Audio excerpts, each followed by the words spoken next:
여러분 안녕하십니까? 배련 목사입니다. 오늘은 마태복음 3장 1절부터 17절까지의 내용입니다. 시간 관계상 1, 2절만 읽어드리고 각자가 읽으시길 바라겠습니다. 그때 세례 요한이 이르러 유대 광야에서 전파하여 말하되 회개하라 천국이 가까웠느니라 하였으니 그는 선지자 이사야를 통하여 말씀하신지라 일렀으되 광야에서 외치는 자의 소리가 있어 이르되 너희는 주의 길을 준비하라 그가 오실 길을 곧게 하라 하였느니라. 아멘. 1절에 보니 회개하라 천국이 가까웠단 말이 나옵니다. 이 말씀이 무슨 말이냐면은 성경 문자적으로는 회개하라 천국이 가까이 왔다라고 하였습니다. 여기서 천국은 예수님이 자신을 가리키는 소리입니다. 예수님이 임마누엘이라는 말은 하나님이 사람과 함께 다닌다는 소리입니다.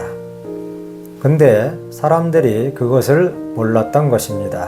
요한복음 1장 1절에 보면은 태초에 말씀이 계시니라 이 말씀은 곧 하나님이니 라고 하였습니다. 성경에는 예수님이 별칭이 많이 있습니다.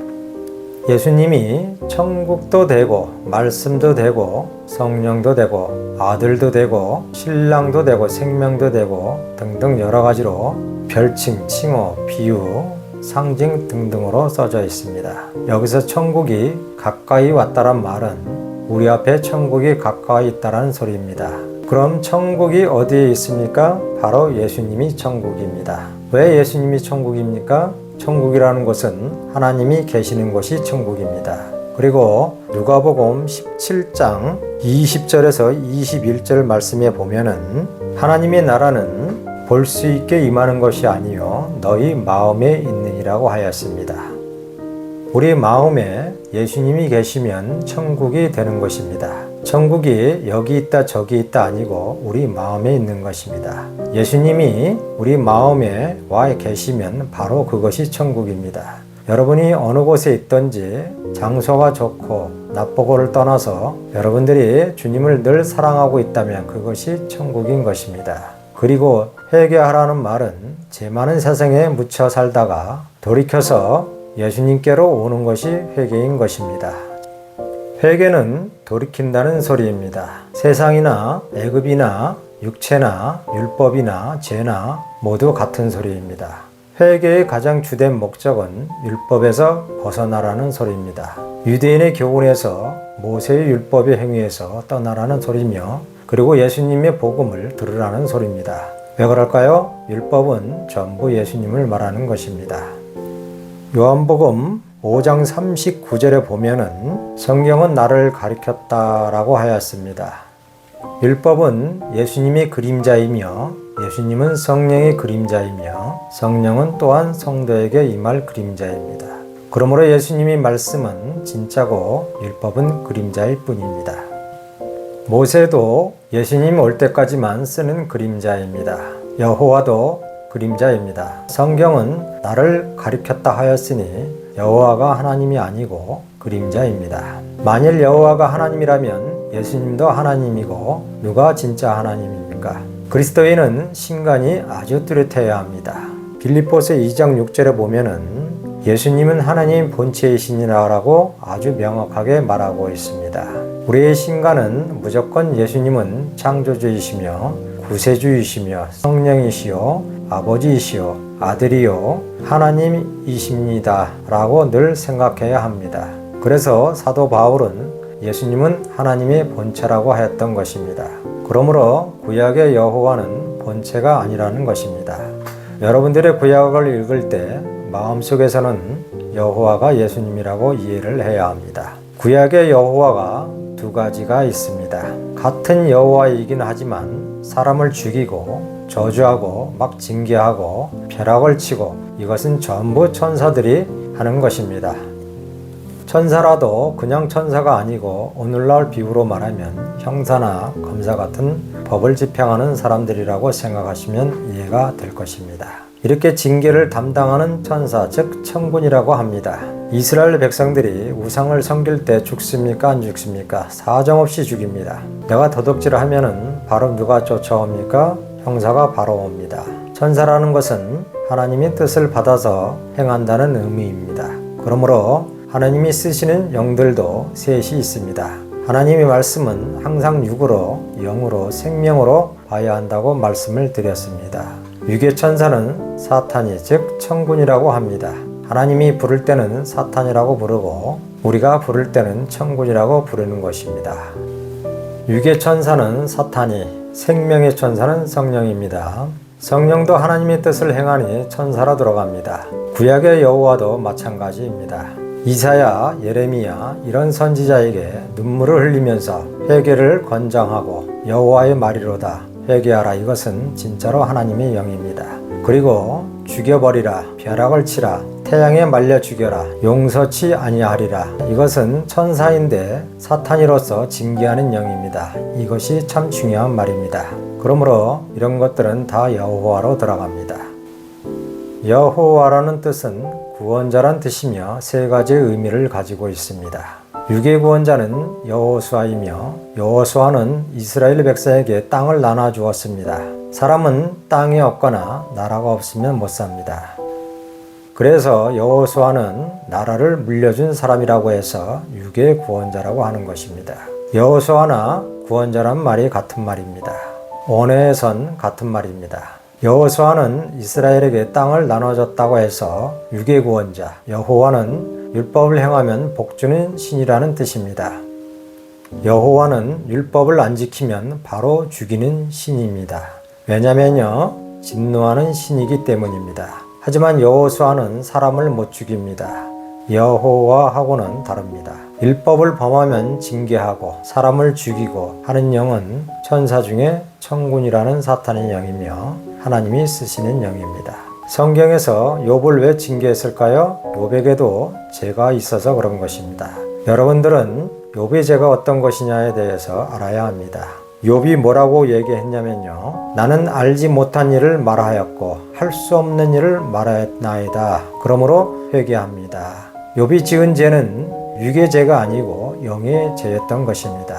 전 인류는 영의 죄가 있는 것입니다. 나나 너나 할 수 없고 알 수 없는 말을 우리가 살아가면서 순간순간 많은 죄를 지었습니다. 예수님의 말은 곧 창조자의 말이기 때문에 말씀 한마디 한마디가 능력을 갖게 되므로 땅에 떨어지지 않고 다 이루어지는 생명의 말씀입니다. 인간의 말은 헛된 소리들이며 다만 사람과 사람끼리 교류에 불과한 것입니다. 사람의 말은 들어도 그만 안 들어도 그만이지만 예수님의 말씀은 안 들으면 곧 사망입니다.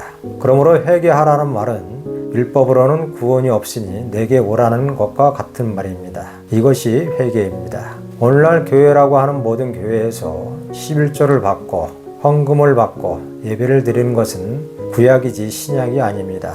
이 세 가지가 전부 모세로부터 나왔습니다. 11조만 놓고 본다면 창세기, 레위기, 민수기, 신명기 여러 군데서 나오지만 그 중에서도 신명기 14장 28절에 보면은 매 3년에 11조를 곳간에 쌓아 두어서 고아와 과부를 먹여라. 이것이 구제의 11조입니다. 11조 중에서 또 하나 중요한 것이 있습니다. 오늘날 교회에서 11조를 안 내면 도둑이라고 하니까 문자 그대로 이해해서 그렇습니다. 창세기, 레위기, 민수기, 신명기, 말라기에 나오는 11조 내용이 각기 틀립니다. 특히 그 중에서 말라기 3장 8절에 나오는 도둑의 11조가 있습니다. 11조 안 내면 도둑이라니까 거짓 교회들이 이것을 이용합니다. 모르는 신도들은 또 그런 말에 속습니다. 11조를 안 내면 도둑이 아니라 내면은 오히려 도둑이 된다는 사실을 알아야 합니다. 말라기 그때 상황 속에서는 제사장들이 마을 어귀에 쌓아놓는 11조를 가져갔다고 문자적으로 되어 있습니다. 하지만 바울은 고린도후서 3장 6절에 보면은 문자는 죽이는 것이요 영은 살리는 것이라고 하였습니다. 11조의 영적 뜻은 예수님의 신분을 말하는 것이며 예수님의 신분을 도둑질하게 되는 것입니다. 11조를 하게 되면은 왜 도둑놈이 되는지 알려드리도록 하겠습니다. 참 중요한 말입니다. 성경에 11조를 하게 되면은 복을 받는다고 되어 있는데 성경은 더러운 돈을 얘기하는 것이 아니라 로마서 14장 17절에 보면은 하늘의 양식이 나옵니다. 의와 희락과 화평이 바로 하늘에서 주시는 복입니다. 율법의 11조를 행하게 되면은 이 율법이 의와 희락과 화평을 빼앗아 간다는 것입니다. 그러니 도둑맞게 되는 것입니다. 그리고 주님의 성품으로 거듭이 나서 주님과 함께 의와 희락과 화평으로 사는 것이 복이지 돈이 아닙니다. 하나님과 돈은 완전 상극입니다. 돈 가지고 하나님 섬기면 이것이 우상신앙이 되는 것입니다. 이스라엘 백성이 바알신을 섬기다가 완전 망했습니다. 바알이란 금송아지인데 풍요의 신을 말합니다. 오늘날로 말하자면 돈입니다. 디모데전서 6장 10절에 보면은 돈은 일만하게 뿌리라고 말을 하고 있습니다. 육으로는 교회에서 돈 많이 거두니 교회가 왕성하고 잘 되는 것 같지만 영으로는 완전히 폐허가 된 교회가 되는 것입니다. 구약의 율법에서 11조 내면은 복받는다는 것이 돈이 아닌 의와 희락과 평을 말하는 것입니다. 구약은 예언의 책이며 바로 이것을 말하려고 한 것입니다. 11조를 내어서 창고를 채우라는 말은 오늘날로 말하면 우리 마음이 창고입니다. 아주 먼 옛날 구약 때에는 마을 어귀에다가 지어놓은 것이 창고입니다. 창고도 육, 영, 생명으로 봐야 합니다. 육에서는 마을 어귀에다가 쌓아놓는 것이 창고가 맞습니다. 그리고 소득의 10분의 1을 쌓아놓는 것이 맞습니다. 그러나 영에서는 예수님 자체가 11조입니다. 생명에서는 내가 11조가 되어야 합니다. 생명에서는 항상 주님과 나만 있을 뿐입니다. 그럼 그 창고가 내 마음이어야 합니다. 내 마음에 희락과 화평과 의가 쌓이는 것입니다. 이것이 바로 예수님의 성품입니다. 예수님의 성품이나 예수님이나 11조가 같은 것이라고 생각하시면 됩니다. 그러므로 돈을 내게 되면 이것을 도둑질 당하는 것입니다. 그럼 누가 도둑질을 하는 겁니까? 사탄이가 도둑질을 하는 것입니다. 이 엄청난 사실을 교회에서 가르치고 행하라고 합니다. 이거 참 중요한 말입니다. 율법을 범하고 율법의 11조를 행하니 사탄이가 즉시 가져가 버립니다. 무엇을 가져갑니까? 바로 의와 희락과 화평을 빼앗아 갑니다. 그래서 기독교인이 이방인보다 완악한 것입니다. 지금 집회 현장을 보십시오. 완전 광기 어린 모습이 아닙니까? 우리는 사탄이의 실체를 알아야 합니다. 사탄이가 두 가지가 있습니다. 빛의 사탄이, 이 영들은 하나님이 쓰시는 영들입니다. 사무엘상 18장 10절에 보면은 하나님이 부리시는 악신을 악한 날에 쓰신다고 하였습니다. 이 영은 악을 행하면 징계하는 영으로서 헤롯이 악을 행하니 하나님이 허락을 받아 바로 충을 먹여 죽입니다. 바로 이 영입니다. 오늘날로 말하자면 형사나 검사라고 생각하면 됩니다. 이 영들은 하나님이 허락 없이는 절대로 움직이지 않습니다. 절대 순종합니다. 그리고 어두움의 사탄이가 있습니다. 바로 거듭나지 못한 사람의 정신입니다. 마태복음 12장 34절에 보면은 예수님이 이런 말씀을 합니다. 이 독사의 자식들아, 너희는 악하니 어떻게 선한 말을 할 수 있느냐? 그러므로 진짜 사탄이는 사람입니다. 얼마나 사람이 잔인합니까? 그러므로 회개하라, 천국이 가까웠다라고 하였습니다. 곧 내게 오라는 것입니다. 근데 올 때 어떻게 오라고 하는 겁니까? 악을 버리고 오라는 것입니다. 첫째로 사람의 성품을 버리고, 둘째로 물질, 탐욕, 죄악도 버리고, 셋째로 율법의 교훈도 버려야 합니다.